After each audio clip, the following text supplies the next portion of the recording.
People must decide their fate! Abortion inches toward the Florida ballot. We've been blown away. We never expected to get almost 250,000 volunteer petitions. Will it get there? Will you get to decide? They're already moving bills. Are you watching? They want to work. This bill gets government out of their way. Should teens get more work, less protection? At the same time, touting that we are protecting children in this state. It's contradictory. Should public schools relax the rules? We can't promote students that are not ready to be promoted. When I hear this talking point that we are lowering the standards of education in the state of Florida, that is the furthest thing from a truth. South Florida homes. Shaking and breaking. This is my living room. Seismic damage is specific. We have no say into something that's damaging our homes here. Who reins in the rock miners? While I fight for this issue every single day, most of the other members don't see it the way that we do. And verdict in the case that shocked the state, a heartbreaking loss for a prominent South Florida family. The grieving really has been difficult. One of the things that's happened as a result of the circus and the attention. The big news of the week, exclusive interviews, all live this week in South Florida. Good morning, welcome. I'm Glenna Milberg. Weeks away now from the official start of session, and your Florida lawmakers are in and out of Tallahassee already, moving dozens of bills that could affect you and your family. We are here for you. We start with a few of the bills today on the move this week involving young people, your kids, and their future. One is a move to lift employment restrictions for 16 and 17-year-olds and ease other restrictions for younger teens. Those who love that idea call it freedom to work.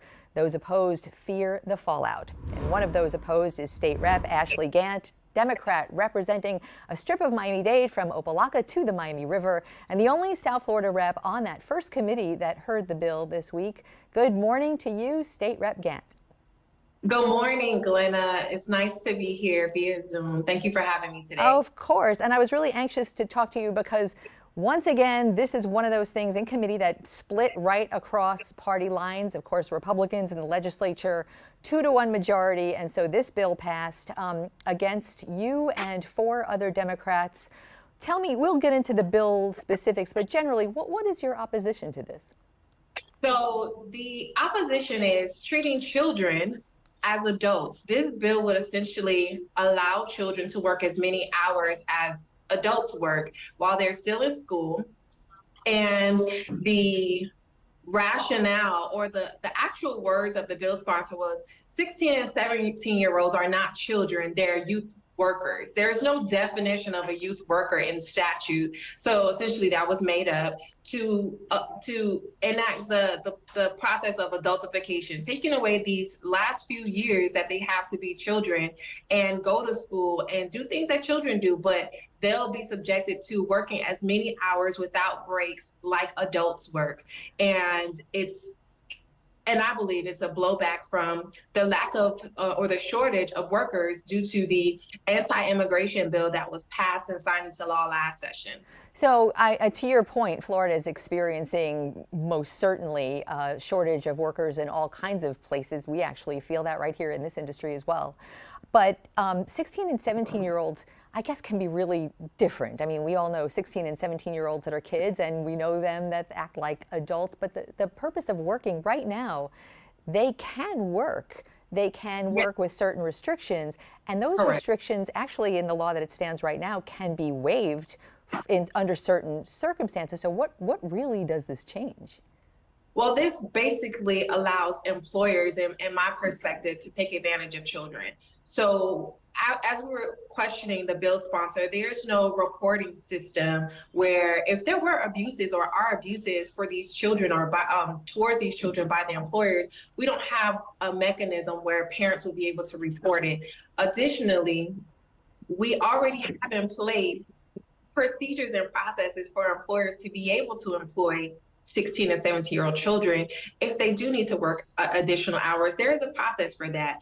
Florida the rise from 2019 to 2022 of child labor law violations in the state of Florida was over 159%. And so with these restrictions already in place, we see that employers are already abusing the process. So if we take these off, we have no reporting mechanism, we have no enforceability, we have no accountability to make sure that these children are safe in workplaces. And one of the comments was families need more wages or family needs more money. My rebuttal to that was pay a living wage to their parents so you don't have to subject their child to have to now work as an adult but still be in school and still have to maintain their attendance in school, because absenteeism is still an issue that we're addressing in the legislature. Can I just jump in here, because you just said a lot of things, and I want to unpack a little bit of what you were talking about. There's actually a group behind this, and a group that's doing this same sort of lobbying and bill. I think they actually drafted the bill. A group called Foundation for Government Accountability. Not quite sure what that moniker means, but they're also drafting this bill in other states, and their stated reasons were parental rights, giving parents the right to choose whether their kids work, which is kind of what you talked about, and also expanding the workforce. So your reasoning actually is pretty much on target. Yes, and in the same committee, we had another bill that preempts local governments from being able to set wages, which means that at the same time, we were saying that the local governments can't pay above the state minimum wage, but now we want families to have more money by making their kids work more hours as if they're adults. Do you think working a job, the responsibility of working a job and balancing maybe school and maybe sports and a job is actually a good education in a way? They already do that. We already have the mechanism. We already have the expectations or the parameters in place. They already do that. Allowing what this bill does, it allows children to work as many hours as adults. And we already have it in place, and we already see violations. And we offered particular amendments to ensure that there's accountability. So Rep. Nixon from Jacksonville, she offered an amendment to make sure that employers reported sexual harassment reports to parents so that parents are aware. It was voted down along party lines. I saw that, and I think 5 or 6 other amendments by Democrats, kind of Correct. Deja vu from last session, but there are a couple of other committee meetings to go, and we will be watching that. I hope you come back. First of all, everyone should know that you really stepped up and made this time cut out for us today, which we greatly appreciate you being with us, and we'll see you again very soon. Yes, please. I love to be here. Thank you for this and making sure our community is informed. The legislative session starts on January 9th, and the Florida channel is how anyone can watch it anywhere, online or on TV. Thank you so much. And you can go on right now and #read the bill. Yes. All right, take care. Bye. All right, next. Florida citizens trying to do what Florida lawmakers will not, give you the power to take government out of the personal decision to end a pregnancy. That's next.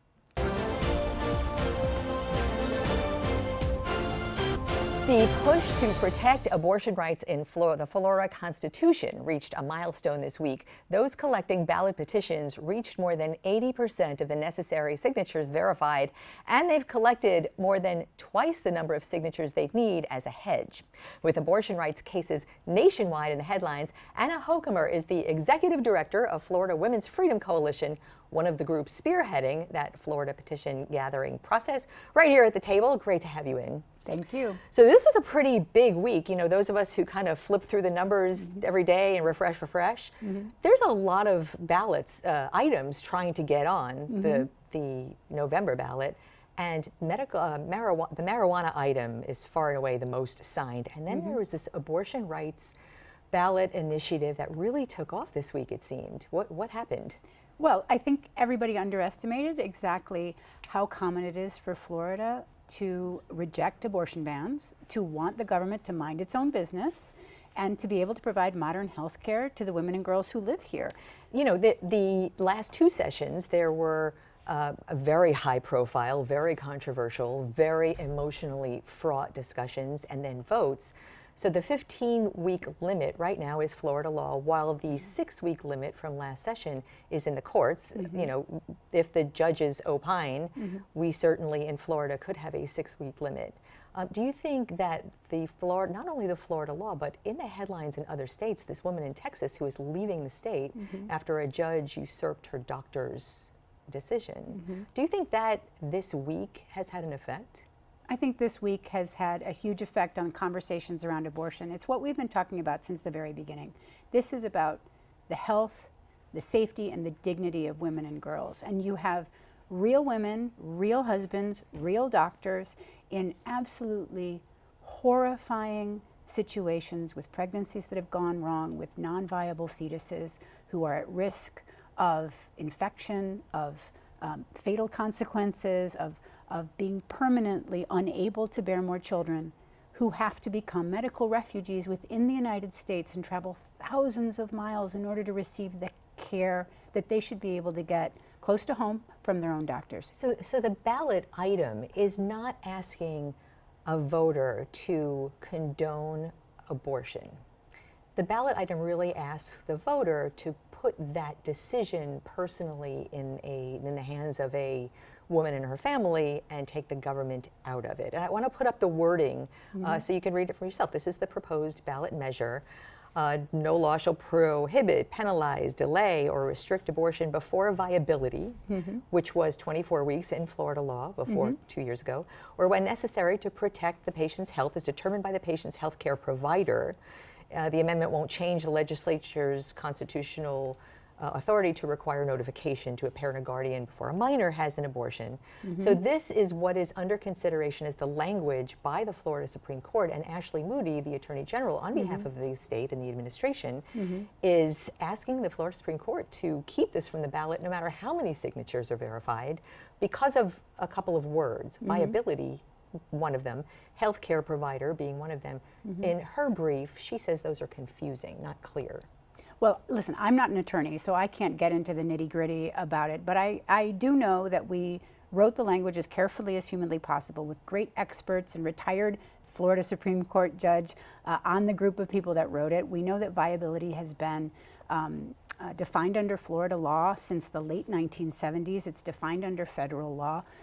We think that the idea that Floridians are too uninformed or confused to understand a word that has been part of our medical universe in the formation of all of our families for over 50 years. You know, you said something this week that I found really interesting, in that viability, the ability for a fetus to successfully survive outside the womb can be very different in different cases. Absolutely. I mean, listen, we all know that the simple act of dating a pregnancy can be confusing. So this idea that there's a magical number and that a certain date and a certain number of weeks, everything suddenly changes and a switch is flipped, most of us understand isn't how this works. The other thing is that it's dependent. It's dependent on what's wrong with the mother, what's wrong with the fetus, and where someone is. Someone who is in a major metropolitan area and who has access to the most high-tech, specialized doctors and facilities, a NICU, resources, is going to have a different point of viability likely than somebody who's in the middle of nowhere, who needs to drive hours to get to a hospital. And that would be all part of the equation. And all of these factors are the factors that determine whether or not something is whether or not a pregnancy is at a state where viability becomes a factor. The only people who can possibly make that determination are the woman with her doctor, with her healthcare team, with her spiritual leader if she has one, with her family, with her community. It's not the right place for the government to intervene.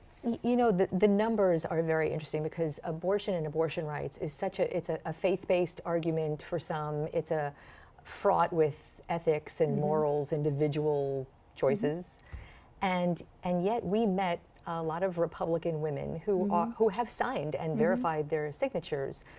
Not to, pro-life women who believe in the kind of thing you're talking about and the choice that people have to make. What you have the breakdown of the numbers of the verified signatures? Sure. I mean, the interesting thing is, and this is something that everybody should go to the website, FloridaWomen'sFreedomCoalition.com, and sign up for our emails, donate, get involved.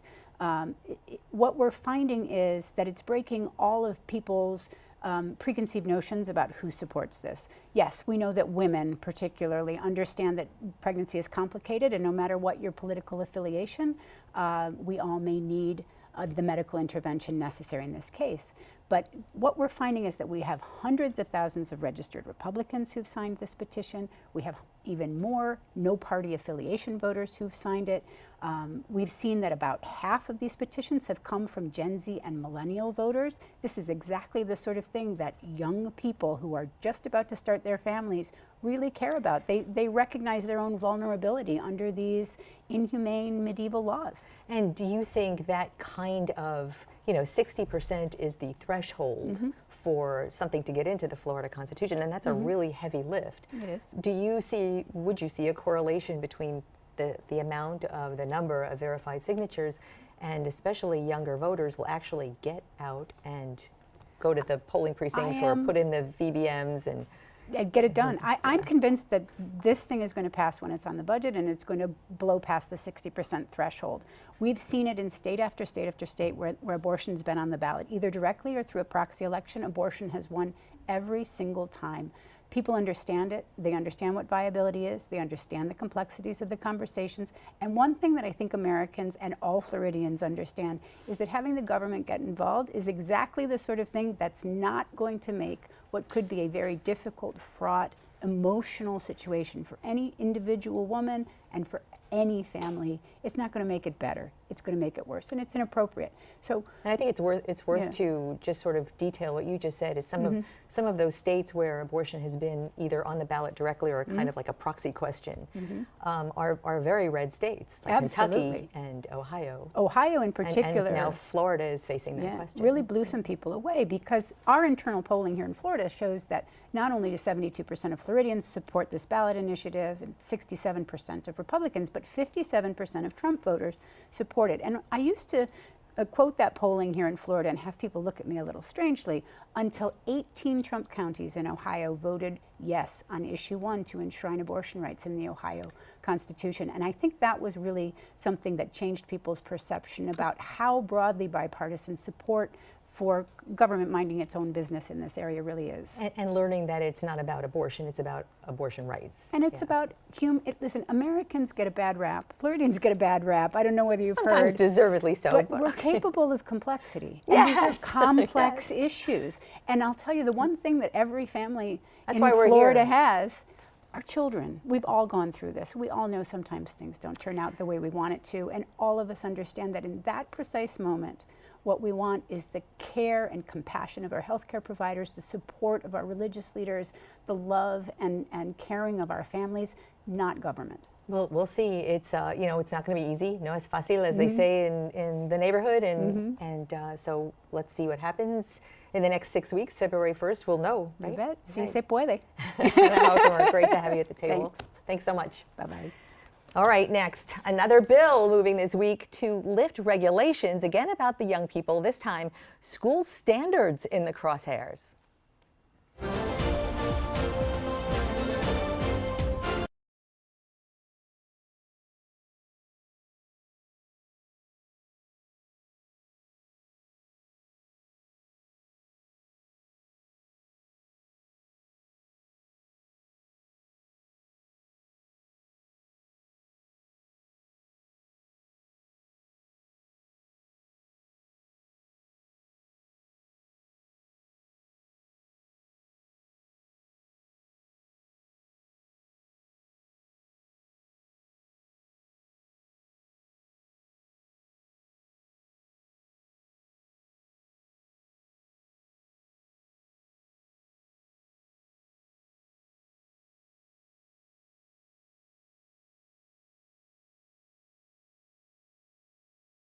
Hey, Mike Martinez here from American Impact Windows and Doors, where your safety is our business. We've partnered with some of the most amazing brands in the industry to protect your home from not just hurricanes, but also from potential intruders.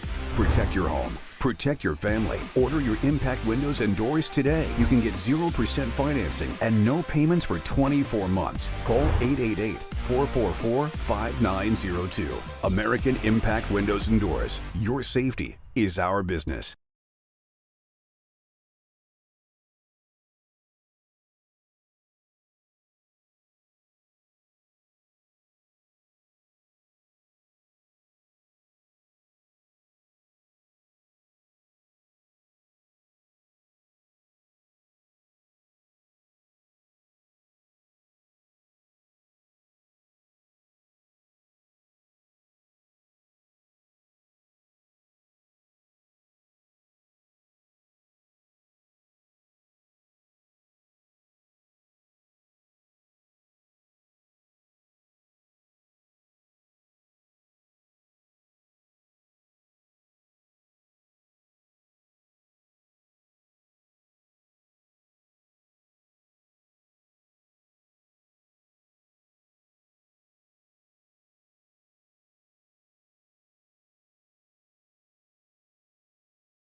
And your child's education once again on the front burner for the lawmaking session. Now that universal vouchers are available to all, public schools face unprecedented competition to keep students.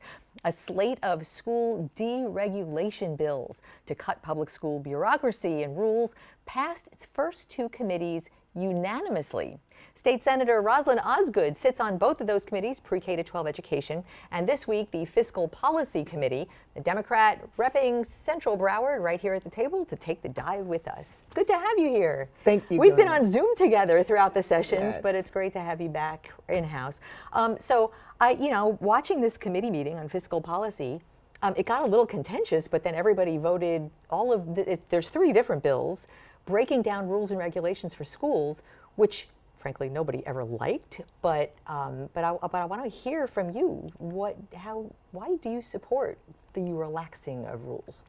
Well, having spent 9.5 years on the school board, In Broward County, it is very challenging with a lot of the rules and regulations that you get from the state. So these three bills are good bills. They have bipartisan support.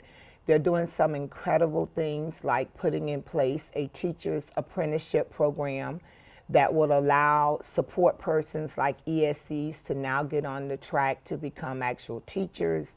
Another part of the bill deals with the change in the way Title I funds are used, where now school districts can use up to 5% of those funds to incentivize teachers that are working in Title I schools. Title I being challenged neighborhoods, low-income neighborhoods, that's where Title I, I just want to be clear, like what Title I does. Yeah, Title I is schools that have 50% or more of the students receiving free and reduced lunch. Okay, so those things sound like they could be have very positive effects, employment, etc.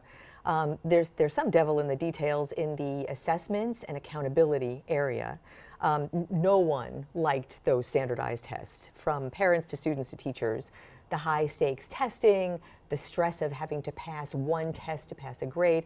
But taking those away, there's still, how will you measure accountability in schools?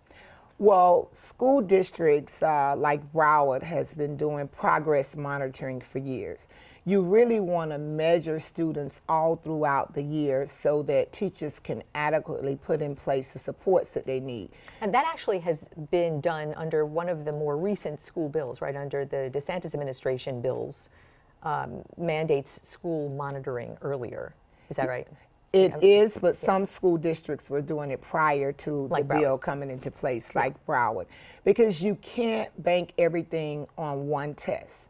Another important fact in the bill is that teachers will no longer be solely evaluated by the VAM evaluation model, where it's based on student scores on tests. You measure student progress by measuring learning gains. So if I'm a teacher and I have a student that's on level 1 and I move to level 2, there's a learning gain. But VAM doesn't capture that. If I don't move the kid to grade level, then I don't get the adequate compensation or credit for the learning growth. Let me just, this morning, what anyone can look up on the Department of Education website are the assessment results. And because you were coming in, I looked up Broward, and I think Miami-Dade and Monroe have very similar kinds of assessments. It shows, and if I'm reading this right, so please do correct me if I'm not, but it seems to show that in grades 3 to 8 in reading and English measuring comprehension, and also in math, generally speaking, only 50% of students are achieving at what the school district considers grade level. That's kind of eyebrow raising to me. To you? It is eyebrow raising, but you also have to go back to what I said about learning gains. So teachers that are working really hard with those students might have moved them a level or two and the students still not be on grade level. When we approach children in education, it's a whole conglomerate of things that come into play. The support services that they need. We have our ESC students that have unique needs that we have to do more customization of education to meet those needs. And that's why a lot of these deregulations will help our school districts take control of those things and really put plans in place to help students. When the state just gives a school district a one-size-fits-all, it doesn't work for every student. Yeah, of course. And that actually was kind of the argument, one of the arguments behind universal vouchers for families to take taxpayers, state, school funding and pick and choose what school might fit their student better. The effect of that on public schools, there was a huge, and still is a huge, outcry from public schools, from people who thought public schools were being dismantled. Others say the competition is very good for public schools to step up. Where do you fall on that? Well, when it comes to school vouchers, and I'm a parent of kids that went to private schools, I don't see it as a choice for this reason. If you're a poor parent and you choose a voucher that does not pay full tuition, you don't have the money to pay for transportation and the activity fees that are needed. So if we're... One of the things all South Florida homeowners have in common, fear of property damage. And usually we're talking about storm damage, but in the western neighborhoods of Miami-Dade and Broward, it's kind of like earthquake damage. The seismic shock waves from rock mining companies blasting just a few miles out is damaging homes and shattering the faith there. There's no water. This is my living room. At 11 o'clock in that area at my house, and the pans and pots will shake. Kind of unreal to watch. State Rep Tom Vercio, Republican representing Miami Lakes and Northwest Dade, aka that quake zone, filed a bill that would limit blasting right here at the table. Great to have you with us. Wow, you faced some pretty angry homeowners this week. Not for the first time. You've been involved in this for a while. Why now, after decades, is it so bad? Or is that a perception or a reality? I don't know if it's a perception or a reality. It's been the issue has been ongoing for 20 or more years. It's the damage is really frightening. The damage, we continue to have the damage. We have the cracking. I have cracks on my tiles in my house.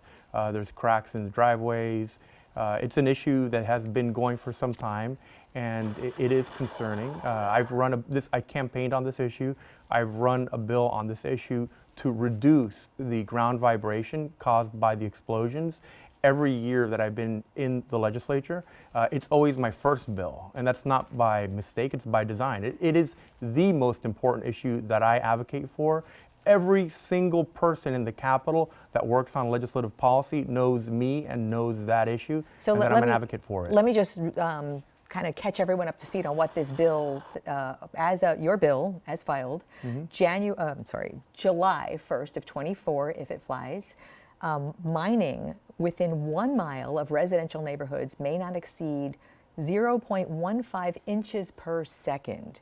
In layman's, help us understand what kind of shake and noise would that be? Well, so and to put it in context, of course, the Florida legislature legislates law for the entire state, general laws for the entire state. So the idea is we don't want to limit all quarries, because there's a lot of quarry activity in the state that's important for being able to extract that limestone to create concrete, which directly goes towards the cost of construction, which is extremely high. Important business. Very important for every single person in the state of Florida. However, my bill tries to look at the issues where you have a quarry that's within 1 mile of a residential zone. And I would be willing to even reduce that number a little bit, because one of the things that I'll indicate, the quarry in northwest Miami-Dade County, the White Rock Quarry that impacts the Miami Lakes and the PSN area and South Broward. Palm Springs North, for those of us not from Northwest. So that quarry in particular, there is some county regulation around it, which talks about how close a residential property can be to the quarry.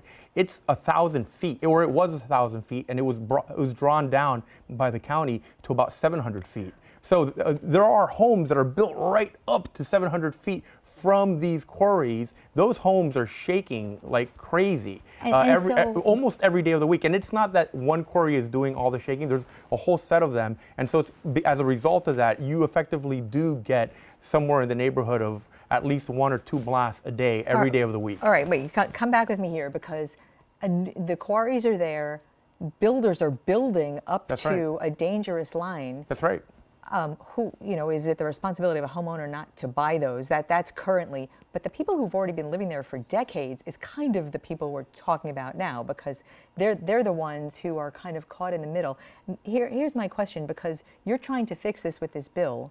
The bill goes this week to its first committee, right? Is it this week, or? If it's been set for hearing, I haven't been advised. I'm So the working first on getting it. okay. I've been working to get it set for hearing. Okay, so no date yet. Regulatory Reform and Economics Development Committee is the first committee. That's right. So that was the first committee last session. That's right. And it died in that committee. That's right. Why? I haven't been able to get a hearing for this bill over the last 3 years. And Who's stopping this? Why? I would imagine that the miners, who have a very strong lobby, are very interested in not pushing this forth. And what happens is, other members of the legislature, which we work together very well on 99% of things, they view it differently. They view that if we reduce the amount of blasting that occurs in this section of Northwest Miami-Dade County, there will be costs of construction will go up, cost of road building, cost of road maintenance will go up for the rest of the state, and they view that as an impact on their residents. You know, there's they look at this as a NIMBY problem. Well, okay, not in my backyard, but if your backyard is a quarry, it's a problem. It's a problem, especially, and some of the homeowners had expressed this to me post-Surfside, when everybody is looking at structural integrity of the buildings that they live in.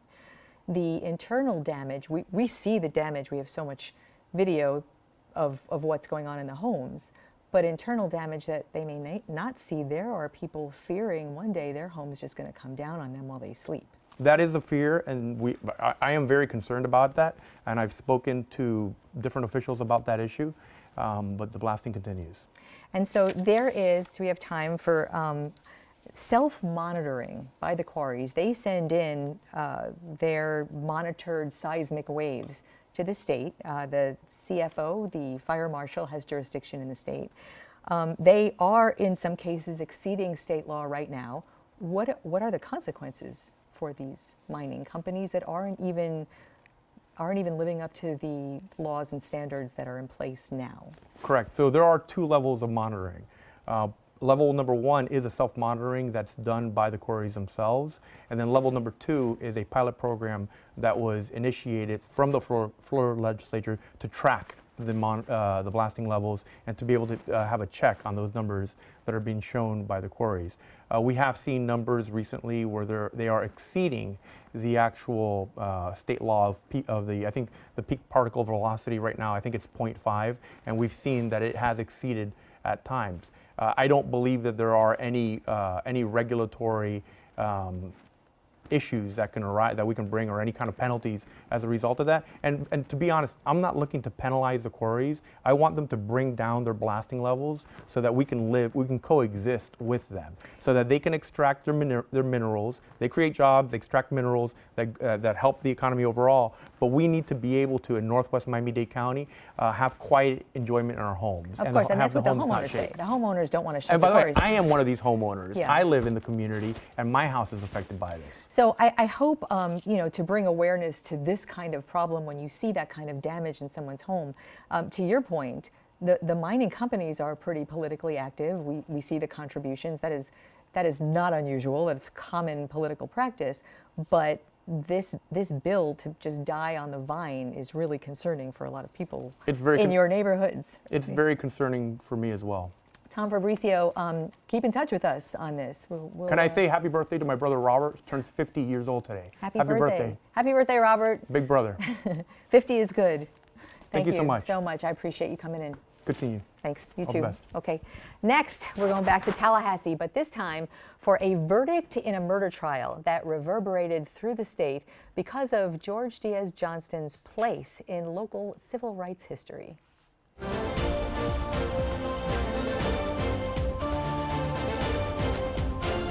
Late this week, a guilty verdict in a Tallahassee murder trial closes a case that shocked the state and a heartbreaking loss for a South Florida family.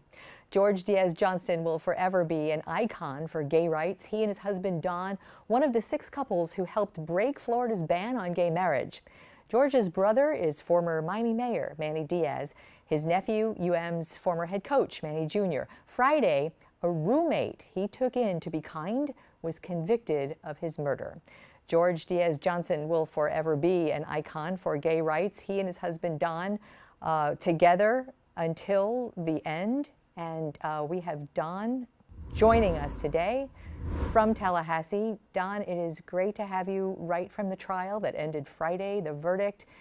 Is this any kind of closure for you? Thank you, Glenna. Yes, it's tremendous to have that verdict. But what I wanted to talk about was the police solved my husband's murder, arrest the killer, and then 2 days later named me a suspect. They promised to clear me. Oh. I know we had, as you know, we had covered that from the beginning. And I do want to talk a little bit about the case. Allow me to sort of, since we have viewers that might not be so familiar with the case, let me just take us through a little bit. You were called as a witness, as the first witness, and you knew right from the get-go that this person who was in George's house living with him was suspicious. But at the very beginning, I think everybody in Florida who knows you, who knows him, and who watched what you have done for civil rights thought it might be a hate crime. And that turned out not to be the case at all.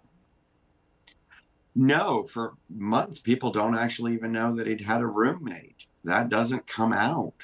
And that was why it was so upsetting for me, because the police promised to clear me, but they're too scared to actually tell them how badly they screw up. I'm named a suspect 2 days after they solved the murder. And then if you search me on the internet, I'm a murder suspect near the top forever. Without getting crazy, the press has covered this phenomenon. Wrongfully accused get smeared and they can't get unsmeared. Try and get a job, forget dating. People remember the headline. So I wanted to come on today to try and create a new headline.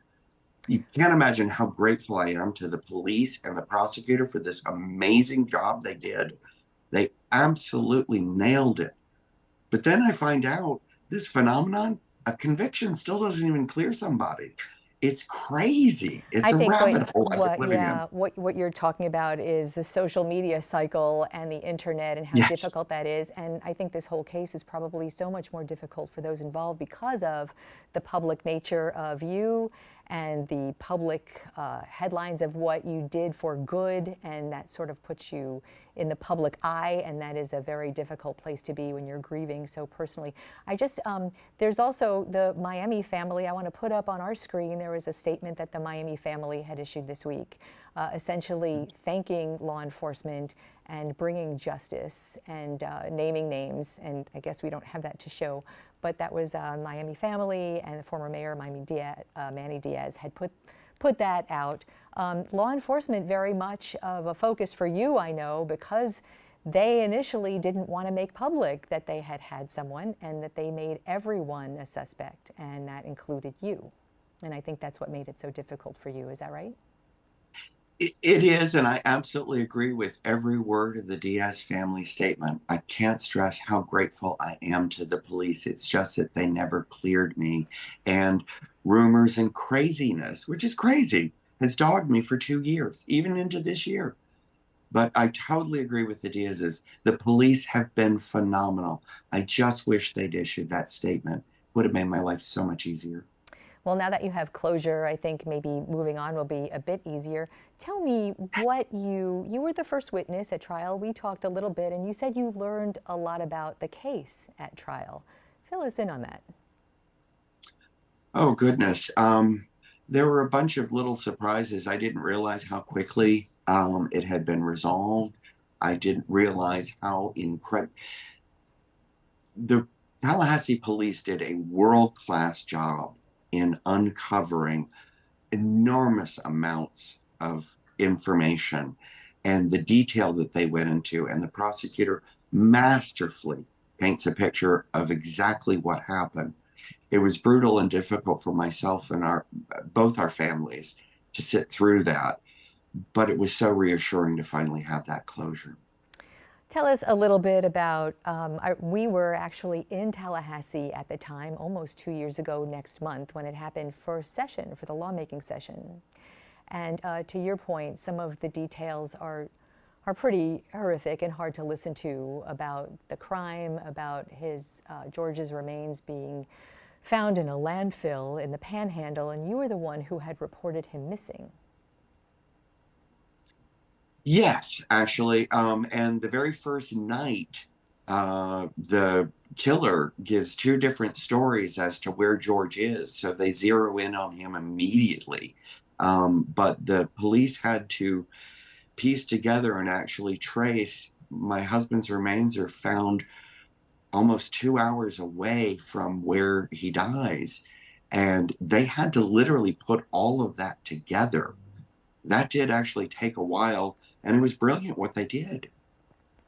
So now that the trial is over and Stephen Yinger has been convicted and also hours later sentenced to spend the rest of his life in prison, I hope this is closure for you in some way, although I suspect that being in that position there is never closure for a family. But what are your plans now? My plans, I actually do feel some closure and love for my husband. And I guess my biggest plan is now I hope to be a very private person. Well, I will be the first to tell you I would like to respect that. And so it's been lovely seeing you again and speaking with you. And I'm glad you're in a better place. And I'm very appreciative that you spent some time with us today. All right, Don, thanks. And we will be right back. To rewatch today's interviews or listen to the This Week in South Florida podcast, all you have to do is scan that QR code right there with your phone, and it'll take you right to the correct section, the This Week in South Florida section of local10.com. You know we love to hear from you every week. Weigh in on what we talk about, what you think, anything in the news. You can email, social media at Glenna WPLG on Facebook, X, formerly Twitter, and on Instagram as well. As always, we value your time. Thank you so much for being with us this hour. Have a beautiful Sunday and keep in touch.